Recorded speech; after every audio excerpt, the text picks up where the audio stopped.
Coming off the Walking Dead season premiere, I didn't think I would be saying this, but I would call episode 7 the most seductive Negan episode yet. Well, hello. Full spoilers for The Walking Dead, episode 7, Sing Me a Song. So if you haven't watched it yet, you have that great tease to get you excited watching it. But Jim, you know, we have been critical of elements of season 7 so far. That's fair to say. We both did like this episode, and I think maybe me even more than you really liked the side of Negan who we met. He is a very charming guy. He almost seemed remorseful a couple of times. I never realized, he made me realize how much I love Olivia now, thanks to his little offer to her. But yeah, 50% more into her now. There's a lot of other stuff that happened in this episode. Obviously, we're leading into next week's mid-season finale, and we'll have a bit of a hiatus after that. But let's focus specifically on Negan. What did you think was so interesting about the depiction we saw? Well, I think this is his best episode yet since his introduction at the end of season 6, and that was only, what, 10 minutes?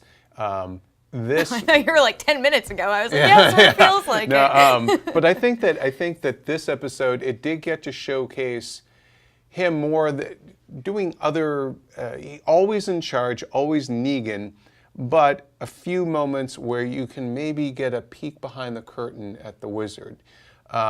I don't think I quite buy him being remorseful like you do. I think he's charming you as he does all these people. He's a sociopath, and ultimately it's all about him. But I do think that he can sympathize with somebody, but he can't empathize. And those are two very different things. And I think so his moment with Carl was great. Well, the entire episode with Carl, but I did like that scene where Carl breaks down, and he had already given him the thing of like, don't bust my image of you. You're a badass. Don't, and then for him to see just a boy who's crying after being I had to go back and rewatch that. humiliated. I was like, it just took me so off guard. His response there when he said that, I was like, what?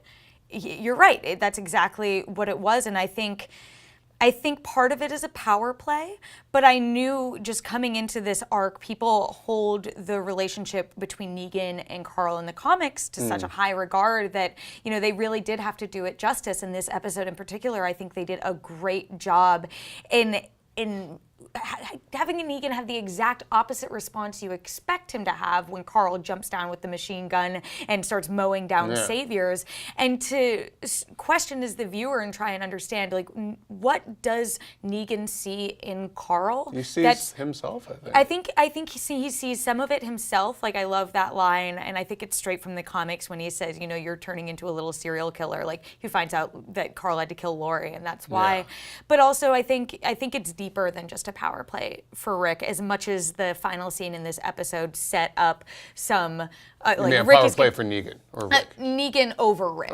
Yeah. Like, I have your son. I've sort of seduced him and charmed him. But I think he also, a little bit in his head, wants to convince Carl. Like, look at this great thing I have going on. Look at respect. Like, look at how great I am. I'm a hero. He wants him to like him in a weird way. Like, it's not enough to be feared. You also want to be loved.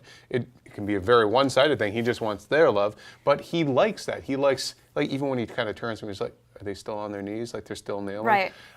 It's things like that. And I think he sees in this kid, like, this kid's got cojones, and he could grow up to be someone like me, And I think the idea of he's seduced away men's wives. Well, you seduce away a son from a father, that's an even bigger coup, I mean, that psychologically, if everything is about breaking Rick, well, you take that one last thing, the thing you almost made him deform, and I mean, I think that's going to be the most dramatically interesting, challenging stuff coming up, hopefully. And I think we've heard the idea of Negan is the hero of his own story when people are talking about Negan's arc, but this is the first time we really saw it. Like, he was just created to be an immensely hateable character, no matter how much fun Jeffrey Dean Morgan is clearly having play him, because he is chewing every scene. Like, he's clearly having such a blast as Negan. But this is the first time I think we got, like, a true glimpse at the man behind it, as much as you think some of it is still an act, and I think I do agree with you. I think this is the closest we got to sort of seeing an intimate portrait of who Negan thinks he is, which is an interesting distinction between who Negan actually is. A lot of mob bosses, and because he kind of runs his operation like one, they see themselves as the good bad guy. And, you know, to him, he probably thinks of himself as some sort of Robin Hood, maybe. But, you know, it's interesting that for Negan, the zombie apocalypse is probably the greatest thing that's ever happened to this Right. guy. Like, he's having the time of his life. He This gets is- multiple wives. Yeah, he's got, people, like, for all you know, back in the day, he was just some guy who's punching a clock or offloading cargo or whatever and being told what to do. And now look at him, he's a king, you know? So, and I think Jeffrey D. Morgan's performance is showing that here's a guy that's like, the bar is open, it's happy hour, and I know I'm paraphrasing him, but he always gets to eat and drink for free. Right. I do also want to bring up my favorite scene. The Carl breaking down and Negan sort of apologizing scene is my second favorite. Olivia's my third, which like breaks my heart because I loved that scene so much. My first favorite is the scene where we see Dwight's wife, who, you know, we've gotten to know as a character a little bit.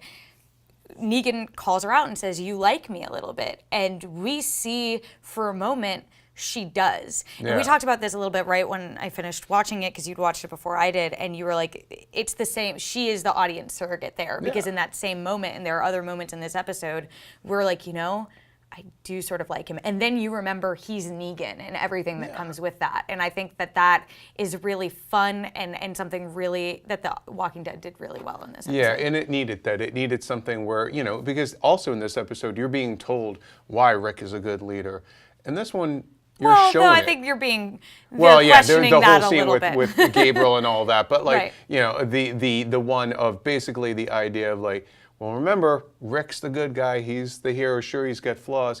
But I think when you see somebody like Negan and you see the way he charms and the way he seduces people, you understand that he has a skill set that Rick doesn't have. And if Rick was maybe a little smoother, maybe things would have gone a little better for the group. I don't know. Yeah, so we really liked the portrayal of Negan that we saw in Sing Me a Song. I'm very excited to see who's going to pull a gun on Negan first in the mid-season finale. This whole episode, I was just watching it I'm being like, 50% and you more want to kill him, interested in it. and you want to kill him, and you want to kill him, and you want to kill him. So very intrigued to see what comes next week. We are not going to have a video up immediately after the episode next week. We're going to have to watch it live like everyone else in the world. So stay tuned for another conversation, our thoughts on The Walking Dead, the Monday after the mid-season finale airs. But for all things Walking Dead and comics, keep it here at IGN.